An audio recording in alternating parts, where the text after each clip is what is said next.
The eyes of the nation were on the murder of 11-year-old Carly Brusha of Sarasota in 2004. And this week, Joseph Smith, the man convicted of kidnapping and killing Brusha, failed in his second attempt to appeal his death sentence. SNN's Melissa Warren sat down with Sarasota criminal defense attorney Derek Bird, who explains why the appeals process seems to take so long.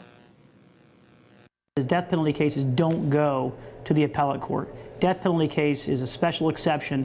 It jumps right to the Florida Supreme Court. So it goes right to the Florida Supreme Court. And like Joseph Smith's case is an example, the fact that he had all of his appellate review within 10 years of the date of incident is probably a little bit faster than most. I think the average is around 12 years. Bird says he often hears people ask why the appeals process can take so long. But he says in a case involving a death penalty, time is not always a bad thing. Number one, we're probably the only civilized country in the world that even still has the death penalty. If we're going to kill somebody, we probably want to make sure we get it right. Because we've had a number of exonerees coming off death row for DNA, we probably really want to make sure we get it right.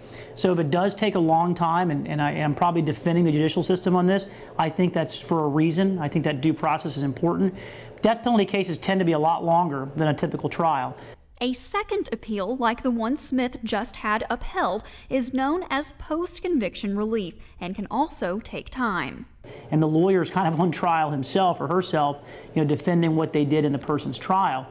When that's all finally over and the Florida Supreme Court has finally said, that's it, there's no more appellate remedy for you, then they can even go into the federal system. If you have a death penalty case, they can actually then go into the federal court, which could even take you all the way up to the U.S. Supreme Court. Once a death row inmate has used all state and federal appellate options, the only thing left would be a petition to the governor to not sign the death warrant.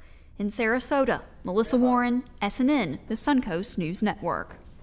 Smith's lawyer Robert Strain said in February while arguing his case that if the Florida Supreme Court rejected Smith's appeal, they would take the case to the federal courts where a broader range of issues would be raised.